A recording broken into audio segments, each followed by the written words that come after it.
চারপাশে আনন্দের জ্বর। সবাই ভেসে চলেছে জ্বরের তালে তালে। মনে হচ্ছে বাড়িটার নাম খানভিলা থেকেই মুহূর্তের মাঝে আনন্দভিলা হয়ে উঠেছে। প্রতিটা মানুষের ঠোঁটের কোণে লেগে আছে হাসি। হাসি সরছেই না কারো মুখ থেকে। আড্ডা, দুষ্টুমি, এর ওর পিছনে লাগা, লেপুল সবই হচ্ছে। পুরো ছাদ জুড়ে আমাদের কাজিন মহল। ছাদে বসার জন্য বিছানা পাতা হয়েছে। ওরা আগে থেকেই করে রেখেছে রাতে না ঘুমিয়ে আড্ডা দিবে তাই। প্রথমে ড্রয়িং রুমে আড্ডা দেওয়ার কথা থাকলেও কিছু সংখ্যক মেহমান চলে আসায় ছাদটাকেই বেছে নেওয়া হয়েছে। কতগুলো দিন পর সবাই একত্রিত হয়েছি তার হিসেব নেই। দিন না বছর হবে হয়তো। এই সব কিছুই সম্ভব হয়েছে আদ্র নামক মানুষটার জন্য। রাত অনেক হয়েছে তাও আমাদের মাঝে ঘুমাতে যাওয়ার তাড়া নেই। সবাই মজে রয়েছে আড্ডায়। মেয়েরা মেহেদি পড়ছি, ঈশিতা আপু বেশ ভালো মেহেদি পরাতে পারে সাথে ভাবিও। দুজন আমাদের সবাইকে মেহেদি পরিয়ে দিচ্ছে। শেষ রাতের দিকে সবাই ঝিমিয়ে পড়ছে। যে যার মতো যেখানে পেরেছে সেখানেই ঘুমিয়ে গেছে। ঘুম চোখের পাতায় জেকে বসেছে কিন্তু আশেপাশে বালিশ খুঁজে পাচ্ছি না। যে কয়েকটা বালিশ আনা হয়েছিল সবই ওরা নিয়ে নিয়েছে। উঠে বালিশ আনতে যাব আদ্র ভাই হাত ধরে আটকে দিলেন। একা একা কোথায় যাচ্ছিস? বালিশ আনতে যাচ্ছি। তুমি তো জানো আমি বালিশ ছাড়া ঘুমাতে পারি না। বালিশ লাগবে না, দাঁড়া আমি ব্যবস্থা করে দিচ্ছি। আদ্র ভাই দেওয়ালে হেলান দিয়ে বসল। আমায় ইশারা করলো তার উড়ুতে মাথা রেখে ঘুমাতে। বালিশ নিয়ে আসলেই তো হয়। তুমি এভাবে কতক্ষণ বসে থাকবে? তোমার পিঠ ঘাড় ব্যথা করবে তো। তুই ঘুমা, বাকিটা আমি বুঝে নিব। আদ্র ভাই জোর করে শুইয়ে দিল। মাথায় হাত বুলিয়ে দিচ্ছেন, তো কখনো চুলের ভাঁজে বিলি কাটছেন। মাঝে মাঝে ঝুঁকে ওষ্ঠ ছুঁয়ে দিচ্ছে কপালে। সবাই ঘুমিয়ে কাদা। আর এইদিকে এই লোকের ভালোবাসা উতলে উতলে পড়ছে। কখন যে ঘুমিয়েছি নিজেও জানি না। সকাল সকাল বাড়িতে আয়োজন শুরু হয়ে গেছে। বিয়ের প্রিপারেশন তো আর কম না। যদিও আগে থেকেই অনেকটা করে রাখা হয়েছে। সবাই ছুটে চলেছে এদিক সেদিকে। যার যার দায়িত্ব পালনের শীর্ষে ব্যস্ত। সবার ব্যস্ততার মাঝে আমি পড়ে পড়ে ঘুমাচ্ছি। সকাল যে কখন হয়েছে সে খেয়ালও আমার নেই। কেউ আমায় ডাকেনি। ঘুম ভেঙে নিজেকে আবিষ্কার করলাম পুরুষালী আলিঙ্গনে। মানুষটার বুকে মুখ বুজে আছি। গায়ে চাদর জড়ানো। চাদরের মধ্যে থেকে মুখ বের করে উকি ঝুঁকি দিচ্ছি। সকাল হয়েছে আরো আগে। কিন্তু কেউ আমায় ডাকেনি কেন? নিজের অবস্থানের দিকে লক্ষ্য করতেই খেয়াল হলো আদ্র ভাইয়ের বাহুর ওপর মাথা রেখে ঘুমোচ্ছিলাম। নড়াচড়ার ফলে যেন আঘাত না পায় সেজন্য উনি দুহাতে আগলে রেখেছেন আমায়। এক হাতের ওপর ভর দিয়ে তাকালাম মানুষটার দিকে। ঘুমন্ত অবস্থায় কতই না সুন্দর লাগছে। ইসস, এই কিউট বরটা আমার। ভাবতেই মনে দক্ষিণা হাওয়া দোল দিয়ে গেল। আদ্র ভাইয়ের কপালে এক গোছা চুল এলোমেলো হয়ে পড়ে আছে। হাত বাড়িয়ে চুলগুলো ঠিক করে দেওয়ার বদলে আরো এলোমেলো করে দিলাম। খুঁটিয়ে খুঁটিয়ে ওনাকে দেখছি এমন সময় উনি ঘুমিয়ে থেকে বলে উঠলেন, এভাবে দেখিস না, প্রেমে পড়ে যাবি। হতচকিয়ে উঠলাম। তার মানে উনি জেগেছিলেন। রসিকতা করে বললাম, প্রেমে পড়লেই বাকি। বরটা তো আমারই, অন্য কেউ তো আর না। প্রেমে পড়লেও আমি পড়ব, ঝগড়া করলেও আমিই করব। তাও ঝগড়া করবি? অবশ্যই। আদ্র তাই হুট করে কোমর জড়িয়ে কাছে টেনে নিল। ভ্রুকুচকে বললাম, কাহিনী কি? তোমার লক্ষণ তো ভালো ঠেকেছে না। রাতে ইচ্ছে করে আমায় তোমার কোলে শুতে বলেছিলে তাই না? আদ্র ভাই ফিসফিস করে বলল, তখন যদি বলতাম এভাবে ঘুমা তাহলে ঘুমাতি। সবার সামনে এভাবে ঘুমাবো কিভাবে? আমার লজ্জা করবে। আমার তো আর লজ্জা নেই। তাই তুই ঘুমিয়ে যেতেই নিচ থেকে চাদর এনে দুজনের গায়ে দিয়ে দিয়েছি। ভালো করেছি না বল? তার মানে সকালবেলা সবাই আমাদের এভাবে একসাথে দেখেছে। সব বড় ভাই বোনদের সামনে এই বেলাজ লোকটাকে জড়িয়ে ধরে ঘুমাচ্ছিলাম। এখন সবাই নিশ্চয় লজ্জা দিবে আমায়। ভালো না ছাই। বেলাজ লোক ছাড়ো আমায়। নিজেকে আদ্র ভাইয়ের বাঁধন থেকে ছাড়িয়ে নিলাম। উঠে দাঁড়িয়ে আড়মোড়া ভাঙতে ভাঙতে বললাম, তুমি থাকো আমি গেলাম। বলে চলে এলাম। নিচে আসতেই দেখা হলো ইভার সাথে। ইভা দীর্ঘশ্বাস ফেলে বলল, মহারানীর ঘুম হলো অবশেষে। আমি তো আরো ভাবলাম 10টার আগে তোর ঘুম ভাঙবে না। তোরাই তো ডাকিসনি। ডাকবো কিভাবে? আদ্র ভাইয়ের করা নির্দেশ তার মিসেসের ঘুম না হওয়ার অবধি তাকে ডাকা যাবে না। এতে যত বেলাই হোক না কেন। আজকে আদ্র ভাইয়ের মতো একটা জামাই নেই বলে আরো 2 ঘন্টা আগে উঠতে হয়েছে। পাবিও না, কারণ আদ্র ভাই একটাই আছে। আর সেটা আমার। ভেঞ্চি রুমে চলে এলাম। ফ্রেশ হতেই খাবার নিয়ে রুমে এলো ঈশিতা আপু। নিচে যাওয়ার জন্যেই পুরো ড্রয়িং রুম জুড়ে আত্মীয় স্বজন দিয়ে ভরে গেছে। বিয়েটা বাড়িতে হওয়ায় সবাই এখানেই।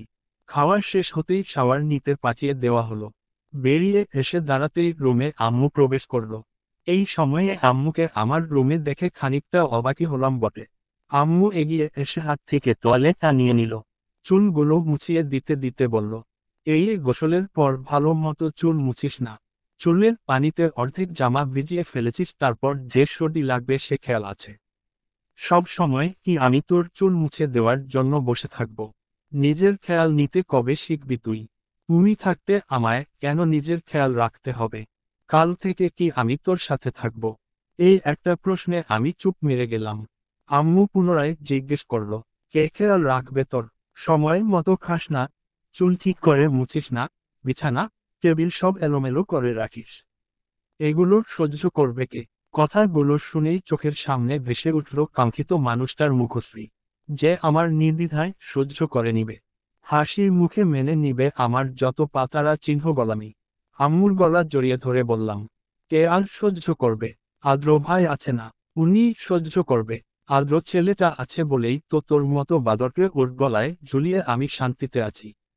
না হলে দেখা যেত এতদিনে আমি দেশান্তরী হতাম। আর ভাই কিরে, বিয়ে হয়েছে তোর ওর সাথে? এখনো ভাই ভাই করিস কেন? কাজিনের সাথে বিয়ে দিলে এমনই হবে। ছোটবেলা থেকে যাকে ভাই মেনে এসেছি তাকে জামাই ভাবতে একটু তো সময় লাগবেই নাকি? তারপরে গাল লাল করলেই সব ঠিক হয়ে যাবে। বিয়ের বছর পেরিয়ে গেল, এখনো শুধরালি না। আর একবার ভাই ডাকতে শুনি, তারপর তোর হচ্ছে। মুখটা ভার করে বললাম, তুমি আজকের দিনেও আমায় বকবে? চলেই তো যাব, আজ অন্তত বোকা না। কথাটা কাজে দিল। এই এক কথায় আম্মু কিছুটা নমনীয় হলো। তবুও আগের রেশ কাটল না। হাঁটি হাঁটি পা পা করে 10 মিনিটের রাস্তায় বেরোলেই চলে যাওয়া হয় না। প্রতিদিন নিয়ম করে দুবার দেখা দিয়ে যাবি। আর সেখানে গিয়ে বাদরামি কম করবি। তুমি যেভাবে বলছো মনে হচ্ছে আমি কোনো এক দতারা চিহ্ন জালক শাশুর বাড়ি যাচ্ছি। আমি তো আমার ফুপ্পির কাছেই যাচ্ছি, তাই নো টেনশন। ফুপ্পির কাছে যাচ্ছিস এটাই তো টেনশন। পরে দেখা যাবে আপাতকে আদর দিয়ে দিয়ে বাদর বানিয়ে ফেললো, তখন নিচে নামানো কষ্টকর হয়ে যাবে। তাই আগেই সাবধান করে দিব যেন অতি আদর না দেয়। আম্মু। এর মাঝে ঈশিতা আপু রুমে ঢুকল। হাতে সুটকেস। বিছানায় সুটকেসটা রেখে খুলল। ভিতর থেকে বেরিয়ে এলো মেরুন রঙের টকটকে লেহেঙ্গা। রংটা যেন জল জল করছে। সাথে বাকি সব অ্যাক্সেসরিজ। একদম আমার ড্রিম লেহেঙ্গা। মুখ ফসকে বেরিয়ে গেল, কি সুন্দর লেহেঙ্গা! কে পছন্দ করেছে গো? ঈশিতা আপু হেসে বলল, কে আবার? তোর বর। আমি জানতাম আদ্র ভাই ছাড়া এটা অন্য কেউ পছন্দ করতেই পারে না। মানুষটা আমায় রন্ধ্রে রন্ধ্রে চিনে। আমার কি পছন্দ, কি অপছন্দ সবটাই তার মুখস্থ। রেডি হতে বসে পড়লাম। মাঝে একবার উনি এসে ঘুরে গেলেন। কাছে এসে কিছুক্ষণ এক দৃষ্টিতে তাকিয়ে রইল। অতঃপর জিজ্ঞেস করল, লেহেঙ্গা পছন্দ হয়েছে? অনেক। হুট করে ঝুঁকে এসে ফিসফিস করে বলল, তোকে পরিপূর্ণ বউ রূপে দেখার জন্য হলেও এই বিয়েটা জরুরি ছিল।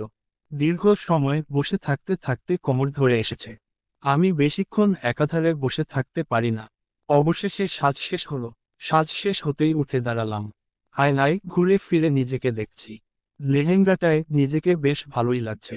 ঈশিতা আপু এগিয়ে এলো কাছে। আমায় নিজের দিকে ঘুরিয়ে নিল। চোখের কোণা থেকে কাজল নিয়ে কানের পিছনে দিতে দিতে বলল, মাশা আল্লাহ, কারো নজর না লাগুক। কত তাড়াতাড়ি দিনগুলো কেটে গেল তাই না? এই তো সেদিন মেছো আম্মু হসপিটাল থেকে একটা পুতুল নিয়ে এলো। তাকে নিয়ে আমাদের মাঝে সে কি আনন্দ উল্লাস, কারাকারি, মারামারি। আমি, শুভ ভাইয়া, ইরফান ভাই, রুদ্র, ঋষাব, ইয়াদ, ইফাজ ভাইয়া, অভ্র ভাইয়া সে কি ঝগড়া করেছিলাম। অভ্র ভাই বলল, আমি সবার বড় তাই আমি আগে করলে নিব। একে একে সবার কত আহ্লাদ পুতুলটাকে নিয়ে। দেখতে দেখতে সেই পুতুলটা কত বড় হয়ে গেল। আজ নাকি তার আবার বিয়ে, ভাবা যায়। এর মাঝে ইভার রোশনি রুমে ঢুকল। ইভার কাছে এসে বলল, আর এদিকে আমার বিয়ে হচ্ছে না। আমিও যে বড় হয়েছি সে খেয়াল কারো আছে? ঈশিতা আপু বিরক্ত হলো।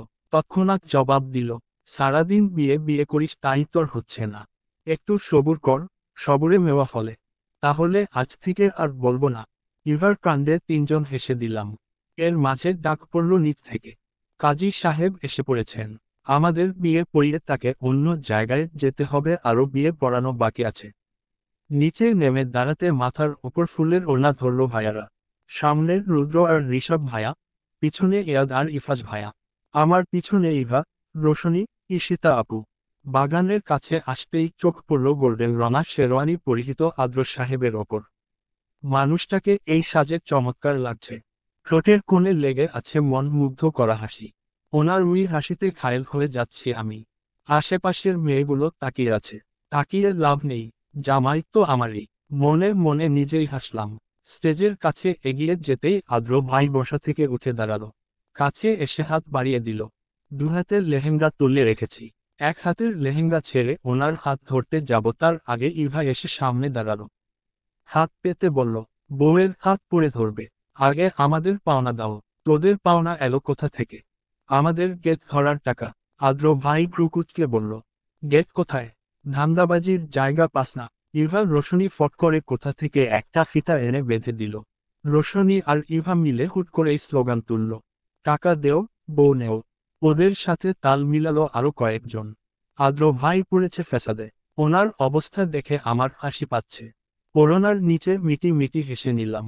আদ্র ভাই শেষে উপায় না পেরে টাকা দিয়ে দিল। ইভা একটু কাঁচি এনে আদ্র ভাইয়ের হাতে তুলে দিয়ে বলল, গেট তো ধরা হলো না, এটাকেই গেট ধরার ফিতা ভেবে কেটে ফেল। আদ্র সাহেব এক মুহূর্ত সময় নিল না। ঘ্যাচ করে ফিতা কেটে হাত বাড়িয়ে দিল। এক হাতে লেহেঙ্গা তুলে আরেক হাত রাখালাম ওনার হাতের ওপর। আদ্র ভাই হাতের উল্টো পৃষ্ঠে চুমু এঁকে দিল। ওনার এহেন কাণ্ডে লজ্জা পেলাম। আদ্র ভাই আমার নিয়ে বসিয়ে দিল নির্দিষ্ট আসনে। নিজের যেয়ে বসল অপর পাশের আসনে। আশেপাশে জাঁকজমকের অভাব নেই। আমি যেমনটা চেয়েছি ঠিক তেমনটাই হয়েছে। বাড়ি ভর্তি মেহমান, বাচ্চারা এদিক সেদিকে ছুটোছুটি করবে, এক পাশে বড়রা থাকবে, সবাই এনজয় করবে বিয়েটা। ঠিক তেমনটাই হচ্ছে। কাজী সাহেব বিয়ে পড়াচ্ছেন। আগের সেই অনুভূতি। দুরু দুরু কাঁপতে থাকা বুক নিয়ে মানুষটাকে গ্রহণ করেছিলাম। জড়িয়েছিলাম নিজের সাথে। তখন জানতাম না মানুষটাকে গ্রহণ করতে পারবো কিনা। এক রাশ সংশয় জেগে ছিল মনের কোণে। জানা ছিল না ভবিষ্যৎ। কিন্তু আজ অনুভূতি ভিন্ন। আজ সজ্ঞানে মানুষটাকে নিজের করে নিব। নিজেকে লিখে দিব তার নামে। কাজী সাহেব কবুল বলতে বললে একবার তাকালাম মানুষটার দিকে। আদ্র ভাই চাতক পাখির ন্যায় তাকিয়ে আছে আমার দিকে। চোখের ইশারায় ভরসা দিলেন। ওনার চোখে চোখ রেখে মুচকি হেসে কাঙ্ক্ষিত শব্দখানা বলে দিলাম। ওনার চোখে খেলে গেল খুশির ঝলক। ওনাকে বলতে বললে ফট করেই বলে দিল। ওনার এহেন কাণ্ডে সবাই হেসে দিল। সমস্বরে বলে উঠল, আলহামদুলিল্লাহ। আদ্র সাহেবের যেন তরফ সইল না। ফতাফত মাছের ফুলের পর্দা সরিয়ে দিল। ঘুমটা তুলে এক ধ্যানে তাকিয়ে বিড়বিড় করে বলল, মাশা আল্লাহ। এগিয়ে এসে কপালে ওষ্ঠ ছুঁয়ে দিল। এক দৃষ্টিতে তাকিয়ে আছে উনি। ওনার চাহনি দেখে লজ্জায় লাল, নীল, কমলা বর্ণ ধারণ করছি আমি। একেবার নিজের দিকে তাকালাম। সব ঠিক আছে তো? গায়ে মেরুন রঙা লেহেঙ্গা, মেহেদি রানা হাত ভর্তি লাল রেশমি চুড়ি, গলায় জুয়েলারি, মুখে প্রসাধনীর ছোঁয়া। না, সবই তো ঠিকই আছে। আদ্র ভাই মুগ্ধ কণ্ঠে বলে উঠল, আমার লাল টুকটুকে বউ, আমার রৌদ্রময়ী পূর্ণিমার আলোয় আলোকিত ধরা। কালো আধারের মাঝেও এক মুঠো আলোক ঝলকানি নিয়ে উপস্থিত হয়েছে চন্দ্র। ফুলের সজ্জিত কক্ষ। খাট থেকে শুরু করে সবটায় অল্প বিস্তর ফুলের ছোঁয়া।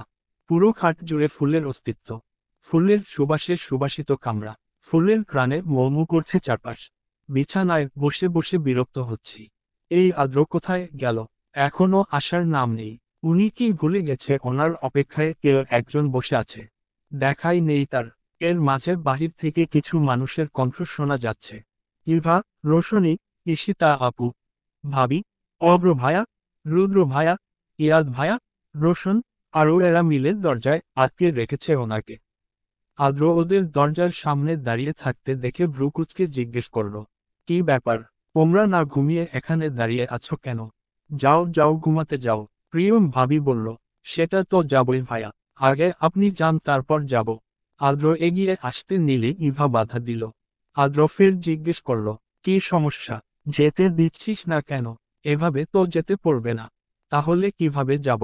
পাশ থেকে রোশনি বলল, ভিতরে যেতে হলে আমাদের টাকা দিয়ে পড়ে যেতে হবে। আদ্র কপাল কুঁচকে বলল, তোদের টাকা দিতে যাব কোনো আনন্দে শুনি। আরও এক্সাইটেড হয়ে বলল, এই আমরা সবাই মিলে তোমার রুম সাজিয়েছি সেই আনন্দে। অভ্র ভাইয়া বলল, তাড়াতাড়ি টাকা ছাড় ভাই, এরপর তুইও ঘুমাতে যা আমরাও যাই।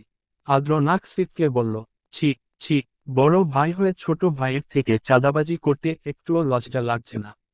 একটু তো শরম রাখো, তোমার ছোট বোনের জামাই হই আমি। রুদ্র ভাইয়া বলল, এই গান না দিয়ে টাকা দেও তো ভাই। আদ্র পকেট থেকে ওয়ালেট বের করতে করতে বলল, তোরা যেভাবে চাঁদাবাজি শুরু করেছিস একদিন এই ফকির বানিয়ে ছাড়বি আমায়। পরে আমি আমার বউকে খাওয়াবো কি? ধান্দাবাজির তো একটা লিমিট থাকে নাকি? তোরা সব হাত পার করে ফেলেছিস। টাকা বের করতে না করতেই ইভাছো মেরে টাকাগুলো নিয়ে নিল। আদ্র হতভম্ব হয়ে গেল। আরুর দিকে তাকিয়ে বলল, তুই আমার বোন হয়ে আমার থেকে চাঁদাবাজি করলি? ছি, কি দিনকাল এলো। আরও ভেঙচি কেটে বলল, টাকার বেলায় কোনো ছাড় নেই। অভ্র ভাইয়া আদ্রর কাঁধে হাত রাখল, ঘাড়ে চাপড় দিয়ে বলল, বেস্ট অফ লাক ভাই, ছোট বোনের জামাই হই, একটু তো শরম রাখো। শরম গরম ভাত দিয়ে গিলে ফেল। এখন যা, বোনটা আমার সেই কখন থেকে বসে আছে। লেহেঙ্গার ওনা কোমরে গুজে দাঁড়িয়ে আছি। উনি এলেই খপ করে ধরব। আমায় এতক্ষণ বসিয়ে রাখার ফল ওনাকে ভুগতে হবে। আদ্রর রুমে ঢুকে সোজা দরজার ছিটকিনি তুলে দিল। অতপর পিছনে ফিরে অগ্নির রূপে আমায় দেখে বেচারা ঘাবড়ে গেল। শুকনো ডোক গিলে একবার হাত ঘড়ি তো আরেকবার আমায় দেখছে। ঘড়িতে 12টা বেজে 8 মিনিট।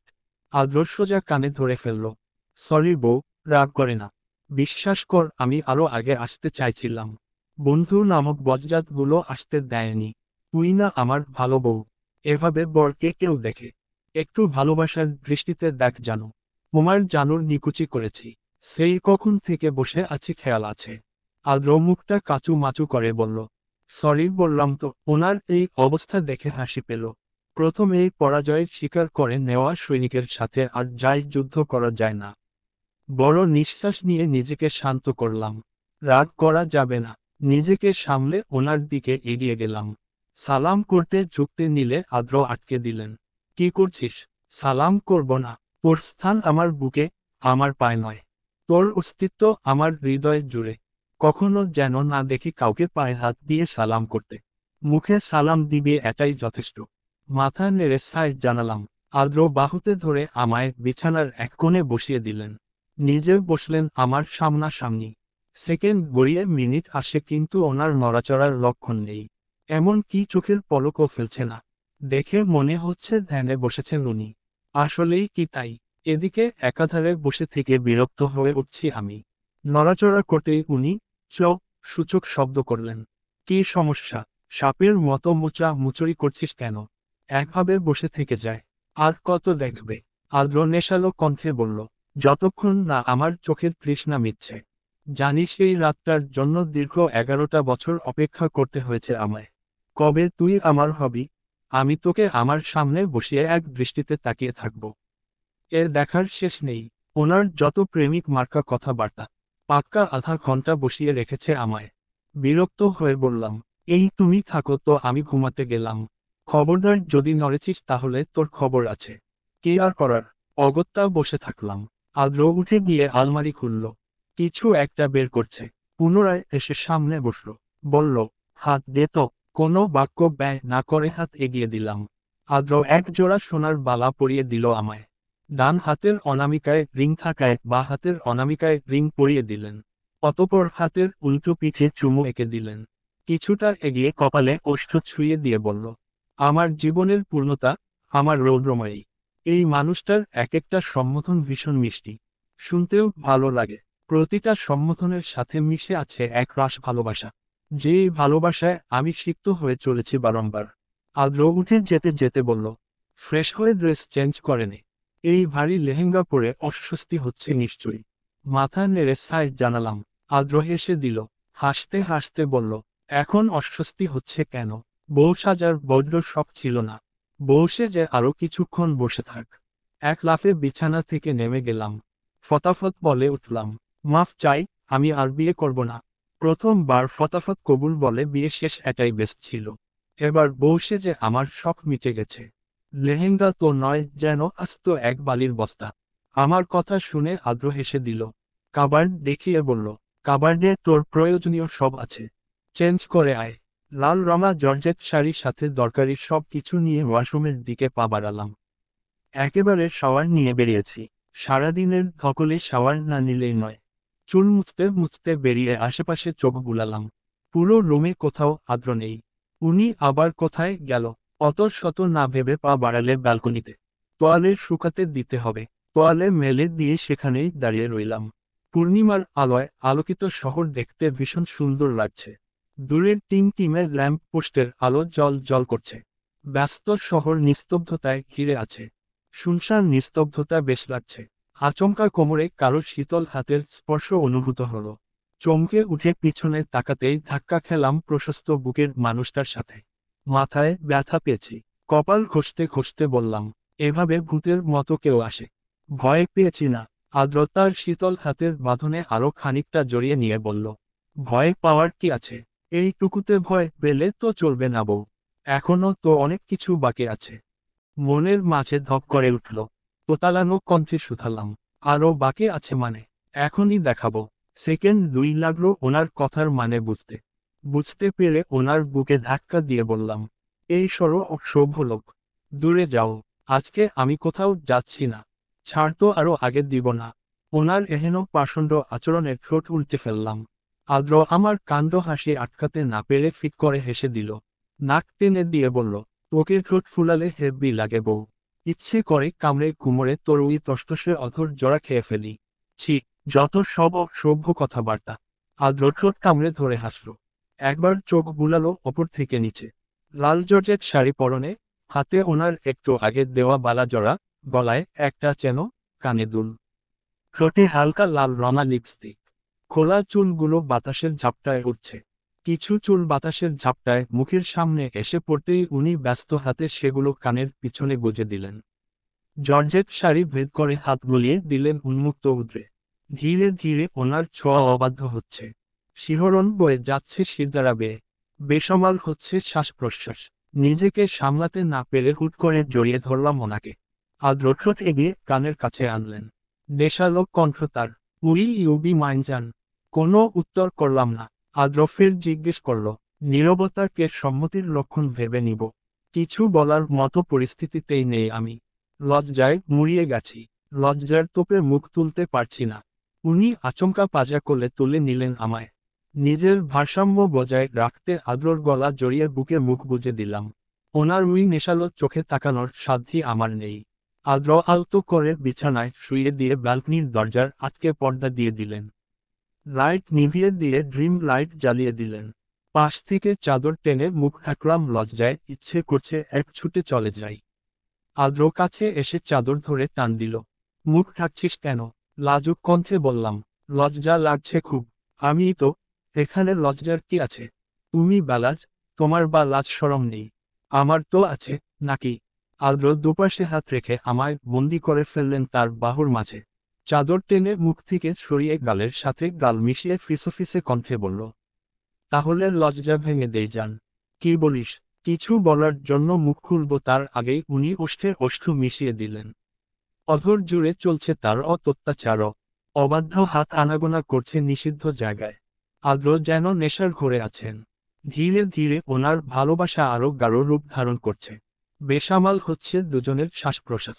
পুরো কক্ষ জুড়ে উত্তপ্ততা ছড়িয়ে যাচ্ছে। ফুলের ঘ্রাণ আরও মাতোয়ারা করে তুলছে পরিস্থিতি। দুজন ভেসে যাচ্ছি নিজেদের এক ভালোবাসার শহরে, যেখানে নেই কোনো বাধা, আছে শুধু ভালোবাসা আর ভালোবাসা। কেটে গেছে 5টা বছর। সময় যে কিভাবে চোখের পলকে কেটে গেছে নিজেও জানি না। এই তো মনে হচ্ছে এই সেদিন না আমাদের প্রণয় হলো। দুজনের খুনসুটিপূর্ণ দুষ্টু মিষ্টি একটা সংসার হলো।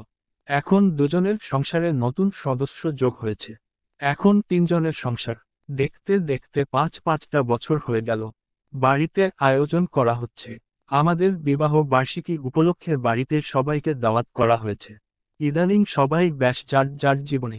কতগুলো দিন হয়ে গেল আমাদের কাজিনদের আড্ডা বসে না। সবার খুনসুটি হয় না, এর ওর পিছন লাগা হয় না। সব কিছুই এখন অতীত। তবে কোনো অনুষ্ঠান হলে আমরা সেই সুযোগ হাতছাড়া করি না। আমার ইচ্ছে ছিল না এত কিছু করার, কিন্তু একটা বজ্জাত লোক আছে না, সে তার বিবাহ বার্ষিকী পালন করবেই করবে। আমায় জ্বালায় ফেলে দিয়ে বাপ মেয়ে কোথায় যে হাওয়া হয়েছে কে জানে। আজকে আসুক বাপ মেয়ে, তারপর দুটোকে দেখছি। রান্না করছি এর বিড়বিড় করছি। এর মাঝে পাশে এসে দাঁড়ালো ফুপ্পি। কিরে মা, রান্না কত দূর? সবাই তো এসে পড়বে। এই তো আম্মু হয়ে এলো বলে। আর ওটাও না, এখনো আসছে না। ও বলেছিল ও এসে তোকে হেল্প করবে। তুই তো আমায় কিছু করতেও দিবি না। এই তো আমার হয়ে গেছে, তুমি যে রেস্ট নেও। ফুপ্পি চলে গেছে। একা হাতে সব সামলাতে হিমশিম খেতে হচ্ছে। সার্ভেন্ট দুজন সব গুছিয়ে দিয়ে এখন রুমগুলো রেডি করতে গেছে। সবাই আজ থাকবে এখানে। রান্নার মাঝে ছোট ছোট দুখানা হাত কোমর জড়িয়ে ধরল। নড়তে গিয়েও আটকে গেলাম। পিছনে ফিরে দেখি আদ্র সাহেবের প্রিন্সেস। ভ্রুকুচকে জিজ্ঞেস করলাম, সকাল সকাল বাপ মেয়ে কোথা থেকে ঘুরে এলেন শুনি? এমনি সময় মেয়েকে তুমি সম্বোধন করলেও রেগে গেলে আপনি করে বলি। এতে মেয়ে এবং মেয়ের বাপ দুজনই সোজা হয়ে যায়। মেয়ে আধো আধো বলিতে বলল, আমরা মিথ্যি আনতে গিয়েছিলাম। বাহ, ভালো কাজ করেছেন। আমায় একা ফেলে বাপ মেয়ে ঘুরে এসেছেন। এখন আপনার বাপজানকে বলেন আপনাকে গোসল করিয়ে রেডি করতে। আমি পারবো না। এতক্ষণ আদ্র দূরে দাঁড়িয়ে থাকলেও এখন কাছে এলো। মেয়েকে কাবার্ডের অপর বসিয়ে দিয়ে পিছন থেকে জড়িয়ে ধরে বলল, সকাল সকাল খেপেছিস কেন বউ? চুমু টুমু লাগলেই বল, ফটাফট দুটো চুমু খেয়ে ফেলি। তাও রাগ ঝাড়িস না। রাগ ঝাড়ব না তো কি করব? আদর করব। ওনার ফটাফট জবাব, করতেই পারিস। আমি মাইন্ড করব না। এই সকাল সকাল মেজাজ খারাপ করবে না তো? মেয়েকে নিয়ে বিদায় হও। আমায় এত কাজ ধরিয়ে দিয়ে নিজে ড্যাং ড্যাং করে ঘুরে বেড়াচ্ছে, এখন আসছে আলগা পীড়িত দেখাতে। আদ্র ফিস ফিস করে বলল, রুমে চল, বিলিভ মি আলগা পীড়িত দেখাবো না, মাখো মাখো প্রেম দেখাবো। একদম আষ্টে পিষ্টে জড়িয়ে ধরার মতো। তীক্ষ্ণ চোখে তাকালাম ওনার দিকে। উনি আমায় ছেড়ে মেয়েকে কোলে তুললে বলল, চলো মাম্মাম, তোমার মাম্মার মাথা হট হয়ে আছে, আমরা রুমে যাই। উনি মেয়েকে নিয়ে চলে গেল। মেয়েও হয়েছে বাপনেওটা। মাঝে মাঝে আমি নিজেই বাক্কেল হয়ে যাই, এটা আমার পেট থেকে বেরিয়েছে তো নাকি অন্য কিছু? সারাদিন যেমন তেমন, রাতে বাপ এলে আমি কে? আমাকে চিনেই না এমন ভাব। বাপের গলা জড়িয়ে ধরে শুরু করবে সারাদিনের যত নালিশ আছে। আর আদ্র, ওনার কথা না বললেই নয়। উনি ও মেয়ের সাথে তালে তাল দিয়ে বকবে আমায়। আমি বসে বসে বাপ মেয়ের নাটক দেখি। রান্না শেষ হতে না হতেই ঈশিতা আপু চলে এলো। ভাইয়াকে ড্রয়িং রুমে বসিয়ে নিজে চলে এলো রান্নাঘরে। কিরে, কি করছিস? এখনো রান্না হয়নি? মোটর উল্টে বললাম, না, এই তো হয়ে যাবে। তুমি সবে এসেছো, রেস্ট করো। ঈশিতা আপু আমায় সরিয়ে বলল, আমি এটা দেখছি, তুই গোসল সেরে আয়। ঈশিতা আপু ঠেলে ঠুলে রুমে পাঠিয়ে দিল আমায়।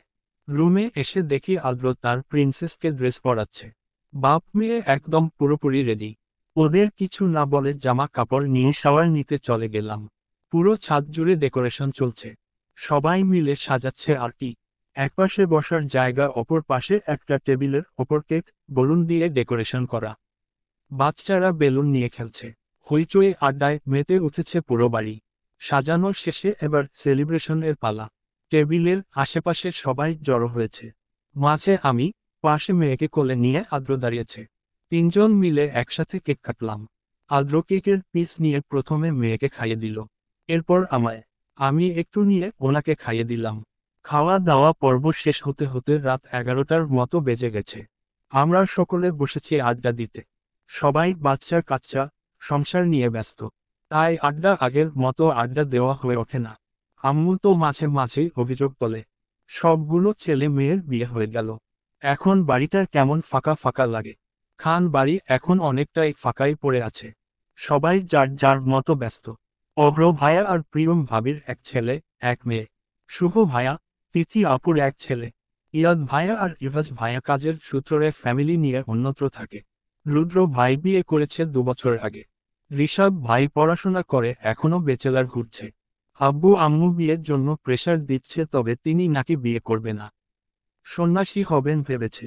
তবুও আব্বু আম্মু ভাইয়ার জন্য মেয়ে দেখছে। ঈশিতা আপুর এক ছেলে এক মেয়ে। ইভার এক মেয়ে। রোশন পড়াশোনা শেষ করে ভার্সিটির লেকচার হিসেবে জয়েন হয়েছে। রোশনির বিয়ে হয়েছে প্রায় 1 বছর আগে। আরও এখন শ্বশুর বাড়ি। ওর ফুটফুটের কিউট একটা ছেলে।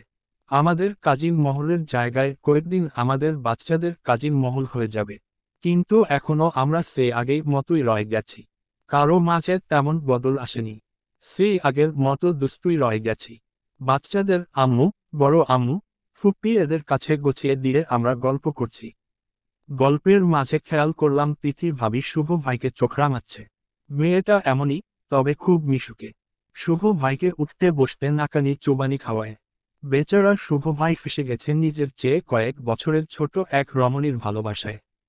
ইভা তো রীতিমতো পিয়াসকে নাকের দড়ি দিয়ে ঘোরায়। পিয়াস বেচারা ভালোবেসে কুয়ায় ঝাঁপ দিয়েছে মনে হচ্ছে। ইভা যাই বলে বেচারা তাই শোনে। কোনো উল্টে প্রতিক্রিয়া নেই। ইভান ভাই এক কোণে বসে তিন্নি ভাবির সাথে কি নিয়ে যেন কথা বলছে।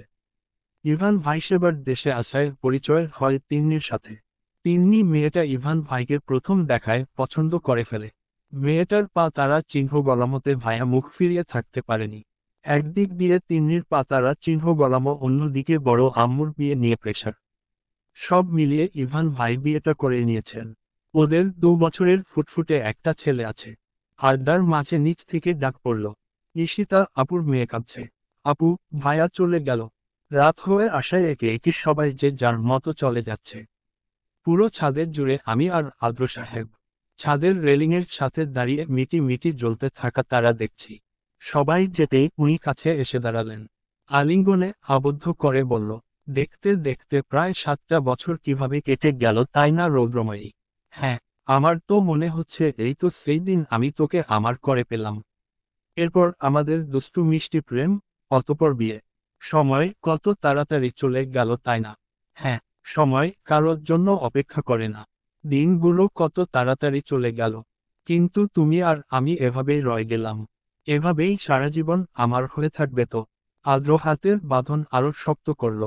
কানের কাছে ঝুঁকে ফিসফিস করে বলল, এভাবেই উষ্ণ প্রেমের লিঙ্গন, জড়িয়ে রাখবো তোকে আজীবন।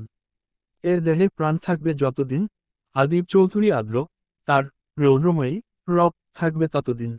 পিছনে ঘুরে আদ্রকে জড়িয়ে ধরলাম। এই মানুষটা আমার কাছে আস্ত এক ভালোবাসা।